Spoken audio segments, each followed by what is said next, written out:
आप लोगों ने देखा है कि पहली बार हुसैनाबाद की धरती पर इस चुनाव को धर्म का मुद्दा दे दिया गया है। और जब अगर धर्म का मुद्दा दे ही दिया गया है तो हुसैनाबाद का धरती इस बात साबित कर देगा कि हिंदुस्तान में और हुसैनाबाद में हिंदू बड़ा भाई था, है और रहेगा।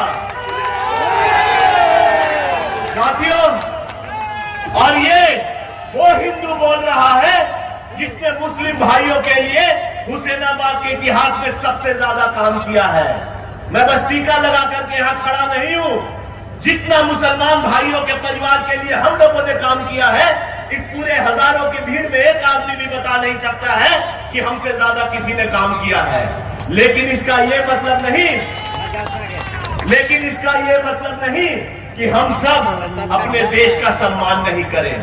अभी कुछ दिनों पहले हेमंत राज्य के लोकप्रिय मुख्यमंत्री हेमंत बिस्वा जी ने कहा था, असम राज्य के जो मुख्यमंत्री हैं, कि हुसैनाबाद को हम जिला बनाएंगे।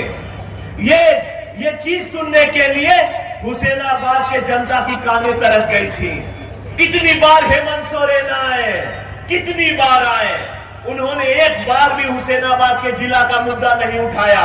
और खैर छोड़िए हुसैनाबाद, उनको तो पलामू के लोगों से भी एलर्जी है। जब आप अबू आवास और बालू के लिए मर रहे थे तो लोगों ने उनसे पूछा कि पलामू के लोग बालू के लिए तड़प रहे हैं, गरीब का हालत खराब हो रहा है ब्लॉक में, तो वो बोलते हैं पलामू के लोग दिल्ली चले जाएं।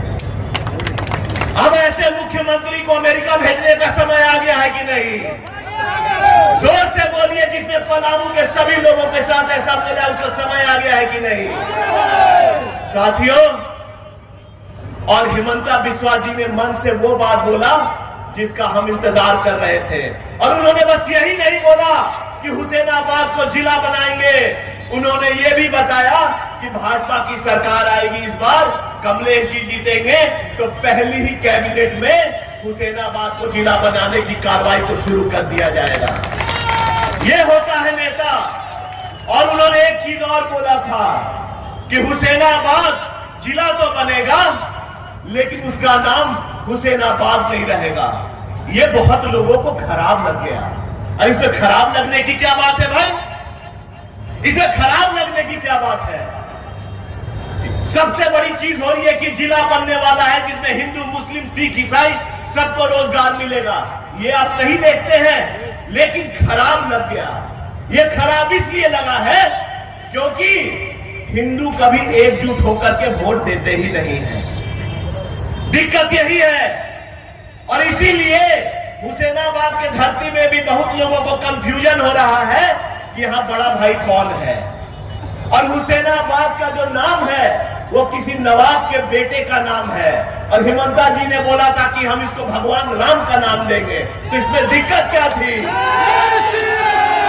जो मेरे साथ समझता है कि हुसैनाबाद का नाम भगवान राम के साथ होना चाहिए, वो दोनों हाथ उठा के बोले जय श्री राम। यही एकता। जैसे अभी जब सभी का हाथ उठ गया, यही एकता मुझे इस बार चुनाव में देखना है। इस बार बीजेपी और कमलेश सिंह का चुनाव नहीं रह गया। इस बार बस मुझे चुनाव जीतना नहीं है। अगर यहां पर 2 लाख हिंदू वोटर है और 20,000 25,000 मुस्लिम वोटर, तो इस बार का वोट दे करके आने वाले 30-40 साल तक इस हुसैनाबाद के धरती से ये मुद्दा ही खत्म कर दीजिए कि हुसैनाबाद के धरती में हिंदू बड़ा भाई था, है और रहेगा। साथियों, इस बार हमें 1 लाख से 1.5 लाख वोट चाहिए, क्योंकि आपकी संख्या वही है। और कौन है हिंदू? कौन है हिंदू? अगर आप ब्राह्मण है तो आप हिंदू हैं, आप क्षत्रिय है तो आप हिंदू हैं, आप पासवान है तो आप हिंदू हैं, आप रविदास है तो आप हिंदू हैं, आप बनिया है तो आप हिंदू हैं, आप लाला है तो आप हिंदू हैं, आप यादव है तो आप हिंदू हैं, आप मेहता है तो आप हिंदू हैं, आप धोबी है तो हिंदू है। सभी लोग मैं सब गिनाऊंगा तो 99% यहाँ पर हिंदू है। और एक सच्चा हिंदू यही बोलता है कि मेरा एक हाथ हिंदू तो दूसरा हाथ मुसलमान, लेकिन हिंदुओं हम अपनी नहीं मिटने देंगे पहचान। याद रखिएगा इस बात को। और ये वो शख्स बोल रहा है, मैं वापस इसको दोहरा रहा हूं, समय की कमी है इसीलिए मैं ज्यादा तेज बोल रहा हूं, लेकिन याद रखिएगा ये वो शख्स बोल रहा है जो मुस्लिम को भाई माना है और उनके लिए काम किया है। और ये हिंदू धर्म भी बोलता है कि हम हिंदू धर्म सबका सम्मान करता है। और हमारे आरएसएस के जो प्रमुख हैं मोहन भागवत जी, उन्होंने भी इस बात को बोला है कि जो हिंदू ये बोल दे कि उसे मुसलमान नहीं चाहिए, वो असली हिंदू नहीं है। अब इससे बड़ी बात और क्या हिंदुत्व बोल सकता है? कोई बोल सकता है? इतना बड़ा धर्म आपने हुसैन के बेटे के लिए इतना बड़ा बवाल कर लिया, और एक हिंदू है जो बोलता है कि जो हिंदू बोले कि हमें मुसलमान नहीं चाहिए वो सच्चा हिंदू नहीं होगा। अरे दिल बड़ा रखिए। लेकिन कुछ कुछ लोगों की आदत हो गई है। और याद रखिएगा, ये चुनाव मैंने इसलिए बोला धर्म का चुनाव है, क्योंकि एक पार्टी जब जाती है नॉमिनेशन भरने तो वो तजिया लेकर के जाती है। तजिया का हम सम्मान करते हैं, किसी के धर्म के साथ जुड़ा है। लेकिन जब आप तजिया लेकर के जा रहे थे तो क्या आपको मंदिर भी बनवा के नहीं लेके जाना चाहिए था? चाहिए था कि नहीं चाहिए था? हमने 2019 से 2024 तक 300 मंदिर बनवाया है। शायद ही पूरे हिंदुस्तान में किसी विधायक ने 4 साल में 300 मंदिर बनवाया होगा। लेकिन क्या हम अपने नॉमिनेशन में लेकर के गए थे मंदिर का रथ? नहीं, क्योंकि हम धर्म की राजनीति नहीं करते हैं। और दूसरा पार्टी बीएसपी, हजारों के मंच पे उनके नेता बोलते हैं कि हिंदू के पूर्वज मुस्लिम थे। वाह रे वाह, ये कब हो गया? हिंदू के पूर्वज मुस्लिम कब हो गए भाई? ये लोग ऐसे नेता हैं साथियों जो कल आपके बाल बच्चों को बेच देंगे। चौक चौराहे पे हम लोग नहीं निकल पाएंगे।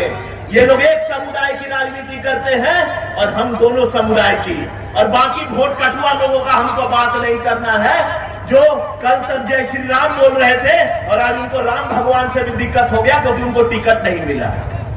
ऐसे तो नेता है मुर्शिदाबाद के धरती पर। खैर, मैं ज्यादा समय नहीं लेते हुए बस यही बोलूंगा कि इस बार का चुनाव कोई साधारण चुनाव नहीं है।